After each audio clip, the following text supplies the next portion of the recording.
Welcome to the Women and Money Empowerment Show. My name is Yulin and I am your host. In these episodes, you will hear my heart-to-heart conversations with women from all walks of life, sharing their wisdom and their journey to success. I hope through these stories, you will find inspirations and affirmation that ordinary people like you and me, we can achieve extraordinary results and live an extraordinary life. Now, let's dive into today's show. All right, well, welcome, Pradnya. I am so happy to have you on my show. You know, the first time we met at a lunch and gathering, I really enjoyed listening to you talking. Not only the way you talk, but also the content that you talk about so resonated with me and with my work that I feel there is so much energy between what you do and what I do. And so that's the reason why I wanted to invite you on my show, because I really hope more people, what you have to say, and then also the way you say it, you're very articulate in explaining things. And so I'm very happy you can join me today. I think it's a privilege to be able to have this conversation and serve our people. So thank you for thinking of me and for giving me an opportunity to share what I know. Yeah. Well, thank you. So for our audience, Pradnya Leitner is a mindset coach for purpose-driven entrepreneurs and professionals. And that's a mouthful. So we're going to kind of dive into some of these points. I would love for you to get deeper into, you are a mindset coach. I'm also a money empowerment coach. And so part of my work is about mindset work around money for my clients. And so that's why why I'm so loving this conversation that we're having together. So let's just kind of dive in our conversation. I also would love for you to tell the audiences more about your background, your work, and, the things that you learn and you've observed in your work with clients, particularly around the money mindset piece, because I think it's huge. But at the same time, I also feel the word mindset get used a lot in the recent years. Let's just start there. And just so that we are on the same page about what is really mindset. People use that term a lot. So to you, what is a mindset? By the way, such a thoughtful question. Mindset, if you really look at the dictionary definition, they'll say it's an established set of attitudes held by someone. Yeah. But if we have to break it down to make it colloquial, to help people understand it, mindset is a set of beliefs and thoughts that actually dictate your thought habit. Mm-hmm. And it dictates how you will think, how you will feel, and how you behave. So, mindset, you can look at it as a filter, as sort of a lens that allows you to view the world from that perspective. It allows you to interpret the world from that perspective or standpoint. Mindset dictates belief about yourself, about what's possible for you, about what you can do, about where you can be in life. So mindset really is a primer. Mm-hmm. But as you said it so rightfully, Yulin, there's a difference between knowing the mindset and actively working on it. That's why you, as a money empowerment coach, work with your clients, because they might know that mindset's important. But again, knowing that mindset matters and being able to actively working on upgrading or improving one's mindset are two totally distinct things. And why is that? Because mindset is a state of mind. So when you hear something motivational, it elevates your state of mind, your state of consciousness. But how do you stay there perpetually or consistently for an elongated period of time? Right? So understanding that mindset matters is the primer, it's the beginning. But then one has to start understanding who they are, what thought is, how you can consciously guide your own thinking to then reprogram your conditioned pattern or programmed aspect of your personality or thinking. And that is when I think people see like a major quantum leap happening in their life, whether it's regard to relationship, money, fulfillment, health, etc. Does that help? Yeah, I love how you articulate it in that, there's the conceptual level of understanding of mindset, which is I find what I'm seeing a lot around, right? Is because the word gets around a lot. And so everybody's talking about the mindset. But at the end of the day, how much are we practicing the awareness of it? And then we all human beings, right? And so for you and I, we're money mindset coach, but at the same time, we are all experiencing that same kind of continuous refining. Sometimes we forget, sometimes, we are in the state of awareness in and out. And so, very frankly, yesterday morning, I had a coaching call with my own coach. And, the question she asked me is, what is your fear? And my answer was, I don't think I have any fear because I thought that I'm pretty good with most stuff in my life and I'm pretty good at handling things when they come along and not really realizing even when I'm handling them, there is still part of me at the subconscious level that I'm harboring a certain level of fear. That was a big wake up moment. And then as we were talking along yesterday, it just more and more, she's like, yep, that's fear. Yep, that's fear. And so I finally am like, oh my God, I've been harboring all this fear without even knowing, right? So it's this self-awareness. You hit the nail like right on the head, Yulin, because you and I, National Science Foundation has established or proven this, right? We think about 60 to 72,000 thoughts a day. If you made me sit down and write at least 5,000 of them, I will roll my eyes and say, Yulin, are you crazy? Right? So just because I do not recall all the thoughts does not mean that I'm not thinking those thoughts. A lot of that thinking has become pattern, program, habitual part of our thoughts. Yep. Or pattern. And so when you talked about fear, I think each one of us can really look at our results, right? Our results reveal to us what our conditioning is. And particularly when each one of us sets goals that are much outside of our comfort zone, whether it's related to money, health, relationship, that is when we are expected to, we have to do things that we've never done before, right? And that is when our behavior can give us a clue into where our subconscious conditioning or thinking is as it relates to fear. Yeah. And then again, what became also clear to me yesterday, of course, I knew this intellectually, right? But again, on a day-to-day basis, I thought I'm pretty good going through my life and I can handle most things. But then again, yesterday was such a good reminder for me that sometimes and just every once in a while, we need someone else that's outside of us to reflect back to us because we, no matter how smart we are, how much we know, we all have our own blind spots. That was the lesson for me yesterday morning. It's like, hello, I should have had this call much earlier than, yesterday, but I'm glad I did. And so that was a big breakthrough for me.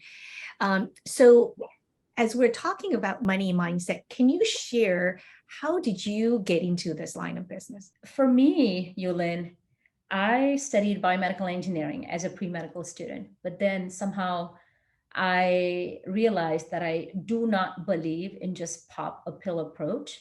I believe in holistic medicine. And again, Western medicine has its place and I respect it, highly, appreciate it. But my calling led me on a different path. And so I started in the corporate world and I worked there for about 10 years. And as I was working there, I simply followed my father's footsteps and walked down, or walked on that path. But about 6, 7 years into my career with IBM Corporation in corporate sales, I realized that there's a difference between achievement and fulfillment. Mm. For me, my heart was yearning me to walk on the path of fulfillment.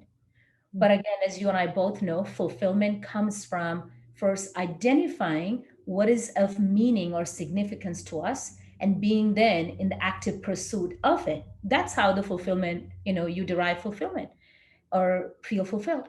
And I did not know either my purpose or my passion at the time. So I thought maybe changing companies will be the solution. And so I came to Salesforce, and it was an amazing journey. Salesforce is an amazing company, just like IBM was as well, and or is. And at Salesforce, the position that they had offered me was growing a small startup into this big company. So boy, did we learn a lot. Absolutely, day in and day out, left and right.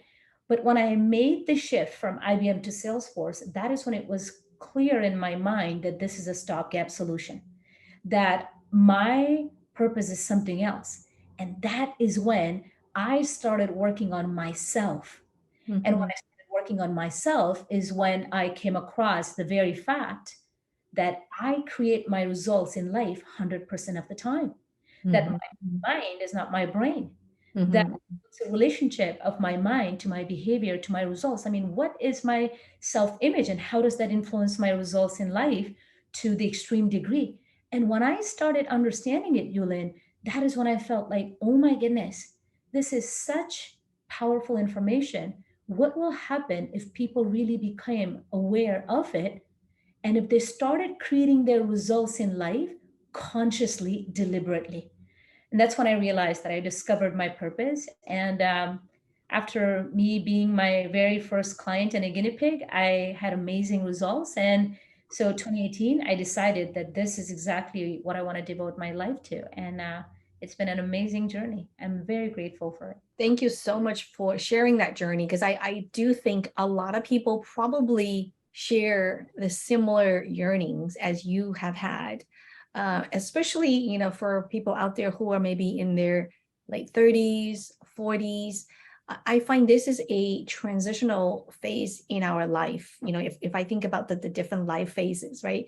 This is actually a kind of a transitional and transformational for a lot of people phase where we've done some work, we've had some clarity of who we are or what we want or maybe what we don't want. We all know it's not quite there. Like, we're not quite there in terms of this is exactly what I'm meant to do, or all of that. I mean, it's for the majority of people. So I think sharing your experience is very inspirational for others who may be going on a similar journey. Yulin, if I may just add one quick point to it. You and I are no exception to that. Your journey has been similar, very rich previous, corporate or vocational experiences that led you on this path. And I think because of that we also have walked down on this path, I can say this, that most of the time when people feel unclear about what they want is because they haven't given themselves enough time to really ask themselves the question, so what is it that I really would love to see myself doing?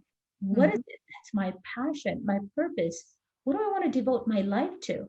And mhm, mhm, the majority of the time, unintentionally, unconsciously, our energy goes to what we don't want. mhm. So if you were to ask somebody, group setting, so tell me 10 things you don't like, the Mhm. person will tell that to you. But if Okay. you now tell me one thing that you really want to dedicate your life to or really be in an active pursuit of, just one thing. Some might be able to say it, but some might say, well, I'm not quite sure, Yeah. because it's only because they haven't given thought to it. And then Right. something that happens, Yulin, is that, let's say, even if somebody chose to give thought to it as to what is it that they really, really want, but what happens is that our current belief system allows us to go only that much farther across the spectrum.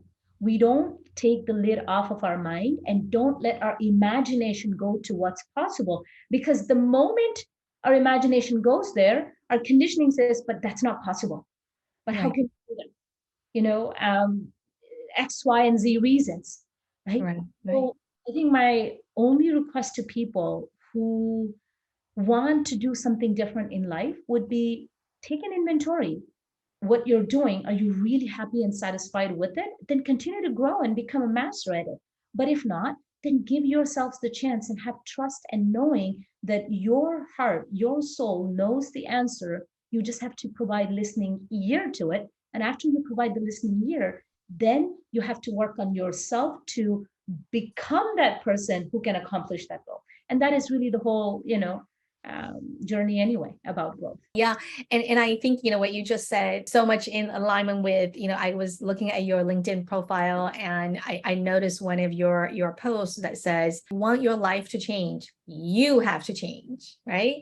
When you want things to improve, you have to improve. And when you want your business or career to grow, you have to grow. And I'm so in love with those quotes that you had on your post because, and these are the exact same words that I tell my clients that I work with in their areas of money. Oftentimes, people want more money in their life and they're willing to work hard in what they know what to do. But if they keep working what they've been doing, that's not going to take them to the growth, because if they should have been growing already, right? If they're not growing, doing what they currently know how to do, then you actually need to grow yourself to do something bigger and better to meet your desire and wants. And so I absolutely love the fact that you just talked about it. And then I'm like, oh, that's exactly what I saw on your post. And that was something I was going to mention, is like, I so love these quotes because, I always tell people that, if you look at statistically of the lottery winners, over 80% of them lose it all within 5 years, right? So why is that? So even if you pray, if you do law of attraction, if you do visualization, you attract all the money in the world into you. But if you are not in a position to handle it, you're not going to be able to keep it. And so I work on the money part. That's the only money part. But again, the same philosophy, the same theory works in other parts of our life as well. Then I love how you are segueing our conversation into this. Then why don't we just talk a little bit about money mindset? And Yeah. of course, I'll share my thoughts, but I would love for our listeners to also hear your thoughts, even though you're the host interviewing me, because right back at you, I attended one of your presentations and I felt there was so much value that you offer. You're waking people up to what is possible and what is holding them back. And I just received a ton of value. Oh, So thank you. speaking of that, money mindset, working hard is not the solution. Now, don't get me wrong. You and I are both on the same page, right? That action is a critical part of realization of our dreams. You and I can't just be sitting here chanting, visualizing and affirming, and things are going to fall out of the sky. You know what I mean? So action is a critical part. But once we start understanding creative process, we know that we create on the thought plane, on the belief plane.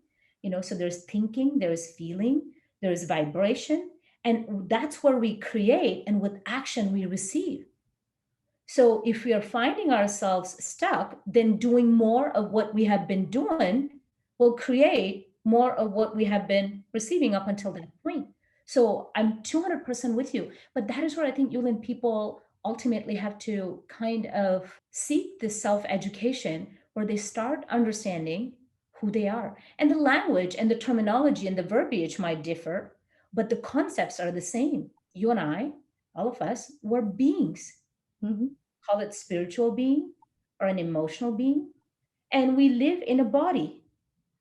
That's our home, physical home that we live in.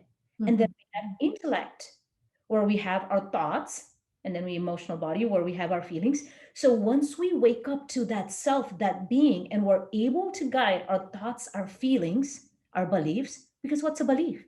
Thought that you have taught repetitiously that now just seems true, that's a belief, right? Because all of that, thoughts, feelings, beliefs, dictate your state of mind.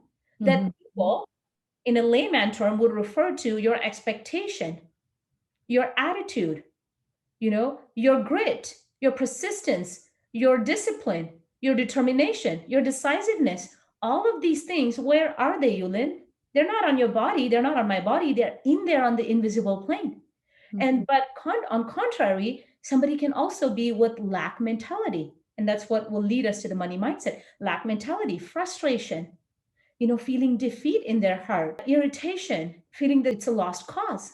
You see, so that mindset component around money is so important. So if I may just leave you with two things, and then let's keep taking turn because I want to learn from you as well. Um, just as we said that, dictionary said that mindset is an established set of attitudes held by someone. So can we say money mindset is an established set of attitudes held by someone toward money? Mhm. What's their habitual thinking and what are their habitual beliefs about money. And when we say beliefs at the conscious level, many of us have the belief that we can get to a certain level. But you and I are both referring to these subconscious beliefs, right? And those subconscious beliefs show up in our feelings. Mhm. So when maybe, from ages, some of these beliefs got passed down to us that money is the root of all evil. Mhm. That's not true. Mhm. Love of money just for the sake of money, you can call it evil. But money, once you understand, it's the reward received for the services rendered. And that's why you're excited about your purpose and your passion and wanting to provide service to people in quality and quantity. And money would be the side effect of it. Then why would you call money an evil thing? Rather, you would understand that money is of vital importance in the area of life where it is important. It helps us buy homes. It helps us pay our medical bills. It helps us send our children to, great schools and colleges. It helps us have experiences in life and support our loved ones and our parents. It allows us to give to charity, to the causes that we believe in, do philanthropic deeds. So money in itself is not bad, but that's a belief that we just busted.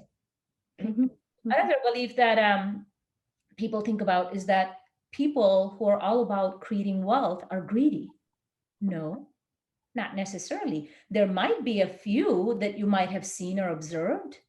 But again, if we go back and understand the basic premise that money is what you harvest as a result of your production, it's a reward received for the services rendered. It's the exchange of value between people or amongst people, right?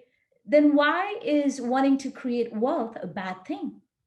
Rather, if we understand the law of cause and effect, one has to produce the cause to see the effect. So if you're sitting in front of a fireplace, you're not going to say, hey, you know what, give me the warmth and then I'll put in the wood. You're going to put in the wood, and as a result, you can see or receive the warmth, right? So just like that, when we really understand who we are, which we talked about in the first part, and we're willing to grow, honor our desires, and our whole and soul focus, sheer focus is on serving people to the best of our abilities with quality and quantity of service. And so byproduct of that, the effect is us becoming prosperous and abundant. There's nothing but good in it. Money just magnifies who we are. If we're great people, it'll just help us do more good in the world. So those are some of my thoughts around money mindset. Yeah, great. And I would love to just repeat what you just said, which is, money is a magnifier, right? It actually reflects who we are as a person. And so when people confuse the fact of, oh, when people get rich, they become greedy. It's not the money that causes them to be greedy. It's the fact that they probably already have a lot of greed in them. It's just that when they have the money, they're able to apply that greed in a more expensive way, right? And so making that distinction could be a huge shift for people who want to avoid being identified with money or dealing with the money themselves. So, from my perspective, you said so beautifully, is that I think there's additional dimension to the money mindset, which is our identity. How we identify ourselves in that when a certain money beliefs, like you said, it could be, yeah, rich people are all greedy bastards, right? Subconsciously, do we want to be one of those greedy bastards? Probably not, right? And so that subconscious judgment of itself is already now dictating our behaviors around money. And again, all of this is subconscious. We don't see it. And this is exactly why for some people in their lives, you can see them going, their whole life trajectory, like the financial, the career aspect of their life, they go up and down, up and down. They get really, really successful, and then boom, something happened, and then they lost it all, and then they come back up, and then boom. Every time those things happen, there's probably there's a certain level of self-sabotage there, because there's at some subconscious level, they're now dealing with, oh, I'm really successful, I have all this money, and then da da da da da, And subconsciously, we would do things to self-sabotage it. So yeah, so I wanted to add that additional dimension of identity, because I find that's a big part of my work with clients, is that especially for women, because I primarily work with women clients, is that they see themselves as someone who is not good in math, and they somehow associate that as a requirement to be a good money manager. And, at the end of the day, we take calculus, we take algebra in school, but really when it comes to manage your money on a day-to-day basis, it's just simple arithmetics, right? In terms of the actual skill set that you need. But at the same time, as women, as girls, we've been so conditioned for so many years to see that that's a men's job. That's not my job. My job as a woman, as a girl growing up, I need to look pretty for my husband. I need to be that front pretty person, or I need to be the person working the household, taking care of everything, and my husband going out to work and win the bread for us, right? And so those are all the thousands of years conditioning, and it's going to take a lot of work to unravel that. And I'm just happy to say that we're living in a time where we're started to see the change, but still it's very, very deep rooted here. So, that's why when I talk about money mindset with my clients, I also kind of dig into their identity piece of it to, again, it's kind of distinguishing. There's this, beliefs at the intellectual level, or even just the self-awareness of those beliefs, but then also, how am I seeing myself in that context? That's an extra layer of that. You can use different terms to describe that identity: self-image, self-esteem, self-identity, but it is the core of you, right? Mm-hmm. Just the way we perceive world in a certain way, we have our perception about who we are and what we're capable of. So you said it so eloquently. Intellectually, we can have the belief that I can be, prosperous, I can be financially abundant, I can do this or that. But at the identity level, if we don't start seeing ourselves as that person today, before that physical realization or materialization of the goal happens, then we will always sabotage our success. Because when we assume that identity is when we are in that state of mind from where we take the inspired action that we otherwise would not have taken. Right, right. So you're spot on that self-image is a critical component that I also spend a great deal of time with my clients on. So yeah, and I'm just so loving you're doing these with your clients, because it's not easy work, right? And it certainly takes, and absolutely, and I'm again speaking from my own experience from my call, yesterday morning, is that a lot of these work, it takes someone else outside of us to actually help guide us. There are some work that there's work that we need to do on our own, but oftentimes it also takes someone else to just boom, say that one little thing, like, wow, I didn't think about it. Not because I didn't know, but because I didn't see. And this whole identity thing, I oftentimes hear people talk about, when they're making purchase decisions, when they go shopping, and especially for women. And, we'd hear all these talk about self-love, whatever. And then I would hear them talking about, well, I deserve it, right? Like when they want to buy something, it's like, I deserve it, right? I'm worth it, right? And so every time when I hear a statement like this, and it drives me crazy, not because I don't think they don't deserve it, or I think they don't deserve it. I absolutely believe every one of us, we deserve everything that we desire in this world. But that should be the given. That should already be like so ingrained in us, knowing that we deserve it, feeling that we know we're worth every penny of whatever that's out there, right? So if you're actually embodying that feeling, that sense of identity, you wouldn't even need to say this to yourself as a justification why you can or should buy this thing. And so I, as a money coach, if I hear that, I'm like, let's talk a little bit more, because this shouldn't even come up. And not that I don't believe it. I'm actually saying it needs to be so ingrained in you that it's just a default. Of course I deserve it. Like, why would I even think that?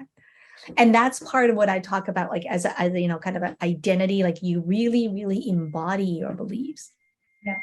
And along that line, or along those lines, what you're thinking there, deservability is what we have because we're the creators of our lives. We co create, right? But in addition, when people start understanding how do they become more valuable, of better service, and what is the basic fundamental concept or formula of earning, then they really start thinking how they can go beyond just feeling that they're deserving to then actually attaining, accomplishing, right? And that formula to me is Earl Nightingale, the very veritable genius and the founding father of the personal development industry. He says it beautifully. He says that we have to ask these three questions. The Your ability to earn is proportionate to the demand for what you do. So, for example, if I'm selling ice cream in the Arctic in the winter season, nobody wants it, right? So, demand for what we do, our ability to do it is number two. How good are we at what we do? Our mindset, our skill set, our experiences, our attitude, what value we're providing, right? So, our ability to do it. And then number three is the difficulty there is in replacing you. But the interesting part is that once we have chosen the vocation for which there is demand, right? Insurance people or business owners or attorneys or physicians or teachers, you name it. For many vocations, there is a tangible need. But then when we shift our focus exclusively to point number two and keep improving our ability to do it better and better, with more of an oomph and quality, then we can't help but become not indispensable, but pretty difficult to be replaced. And then that is how you increase your earning potential. Whether you're an executive, whether you're an entrepreneur, whether you are, a leader of a nonprofit organization, when you are really focused on mastering your craft and you have worked on your subconscious money blocks and beliefs, that is when you can really open up the floodgates. So that's what I would say. Yeah. Well, thank you so much. I hope the audiences are taking notes of everything you've said. And because I think, again, there's so much to go deeper in all the different topics that we touched on. So, and I would love to keep on talking to you. But in the interest of time, what would be like the top three things that you could leave with our audiences and say, okay, if you're someone who is a purpose-driven entrepreneur and who want to make a bigger impact in the world and who realize that I may need some help in working on my mindset, whether it's just in general or money mindset, what would be the top three things that you could offer as kind of, here are the three things you might want to start with? First and foremost, follow the law of cause and effect. If you have chosen the vocation for which you know there is demand, then give all of your energy. First, decide on what amount of money or revenue or income you want to create for yourselves during that year. And once you have decided, then give all of your attention and focus to being of value, to solving, problems, either of people, like people's or businesses, right? Leading with service. Because when you're doing that, you cannot help but be compensated because you're following the invaluable law of cause and effect. You're producing the causes, you ought to reap the crop. Mm-hmm. That's the first thing I'll say. Second thing I'll say is that pay close attention to your inner conversation. And let me elaborate on that. So I think it was Jim Rohn who said that your level of success and prosperity can never outperform your level of personal development. Mm-hmm. Because it's the self that you are, that we talked about in the first part of this interview, who's creating these results. And so if you're actively engaged in developing yourself via mentoring or, self-studying or whichever method that suits you, mentoring, in my opinion, just as you said it's the shortest way, because you either pay for your mistakes or you pay for mentors, right? So that's a great way. But then start, that point number two is providing close attention to your mental conversations, because your inner conversations will reveal where your set point is. To give you an example, okay, you might be sitting at a restaurant, okay, and you had an amazing experience, having or dining at this place. And then it's time to, pay the bill and write down the amount for gratuity. And instead of really offering a good amount of gratuity with all your heart, you're wondering if should I give this much or should I give this much, right? If you felt that the experience was amazing and you're not going crazy, but just really giving gratuity, then what is that underlying feeling? That is your inner conversation when you pay attention to gets exposed. So if you're in a prosperity mindset, abundance mindset, then you would think, oh, this person offered great experience, and I just want to, express my token of gratitude via gratuity because her kids or his kids will benefit from it. Then you really are in that prosperity abundance cycle.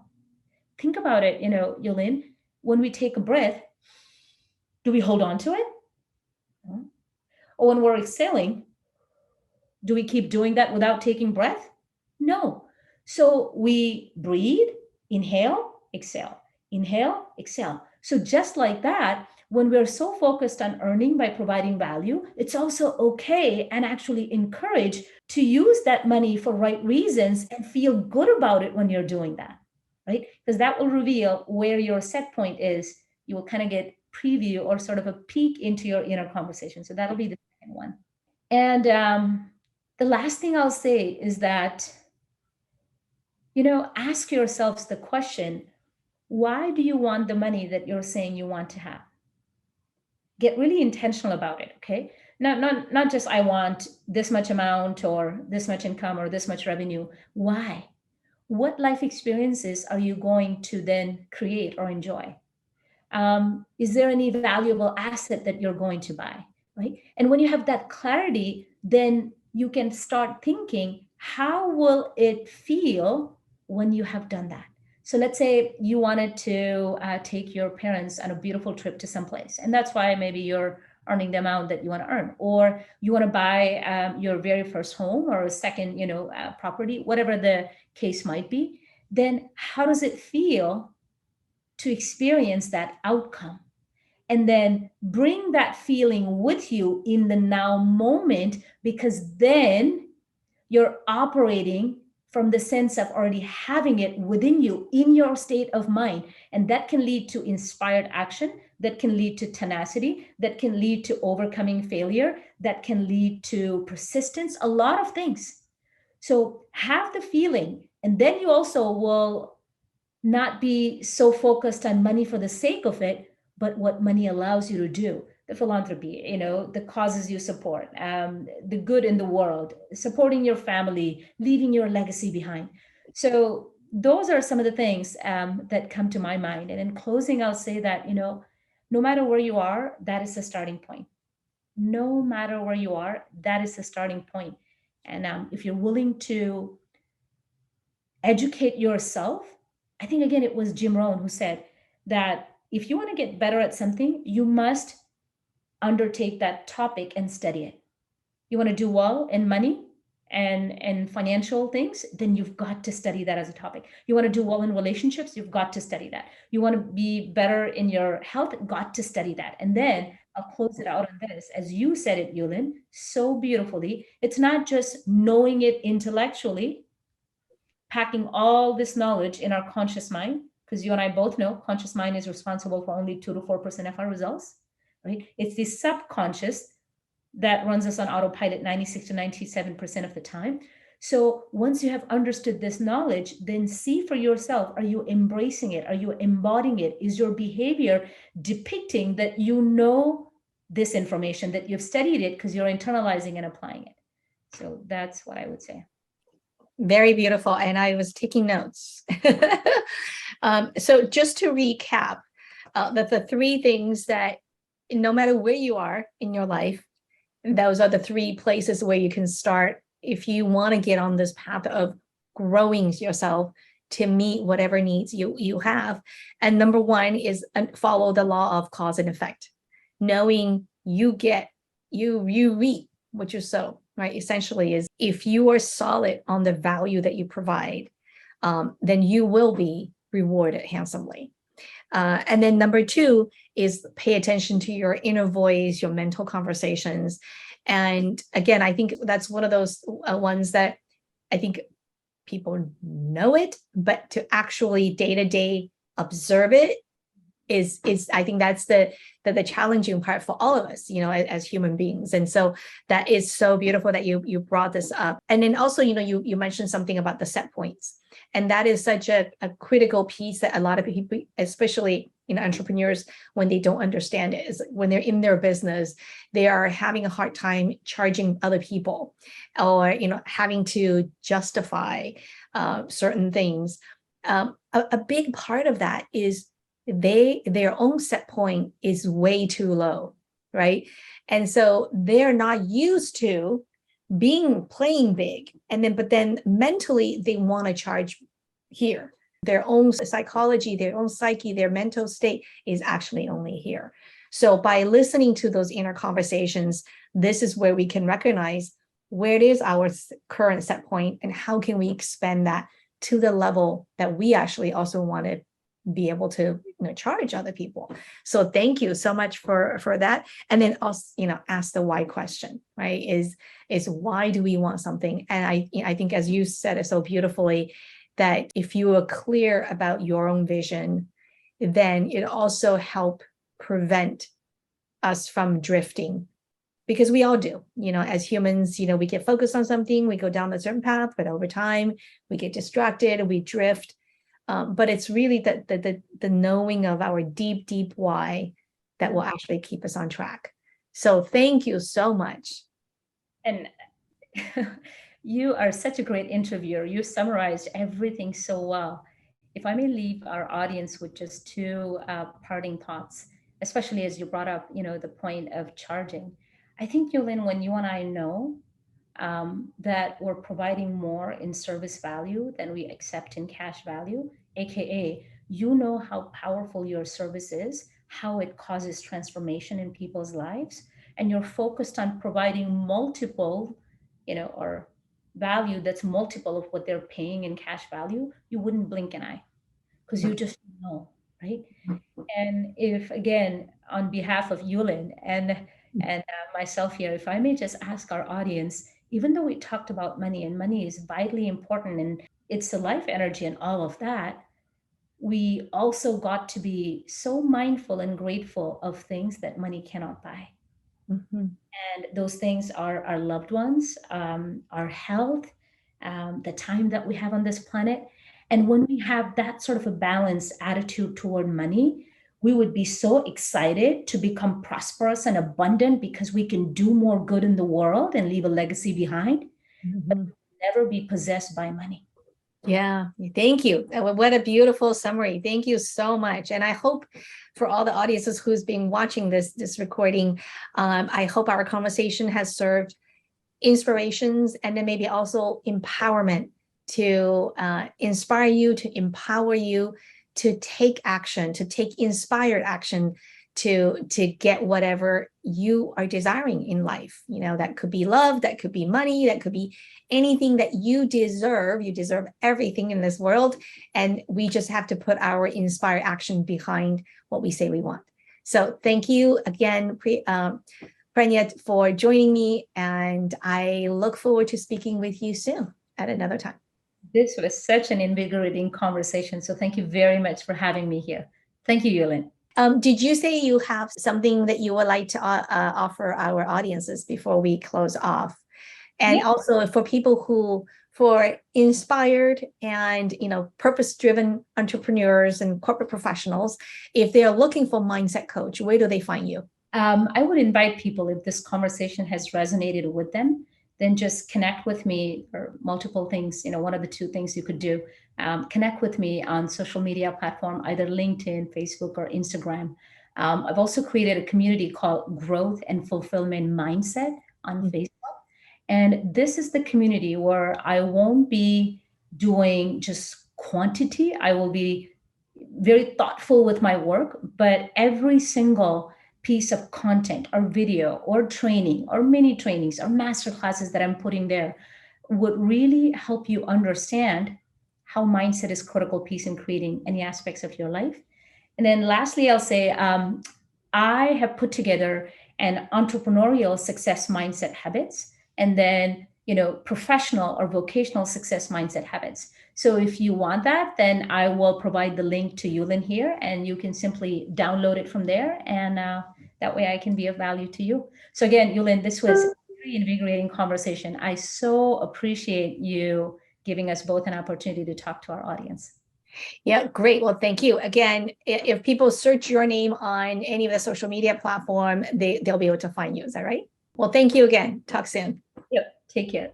Okay, bye. Thank you for tuning in to the Women and Money Empowerment Show. If you ever have doubt for moments about yourself, your capability, or your worthiness, please remember to keep coming back to these stories and lean in. Draw the wisdom and strength from these incredible women, and know that you also have what it takes to live a fulfilling life. Until next time, have a fabulous day.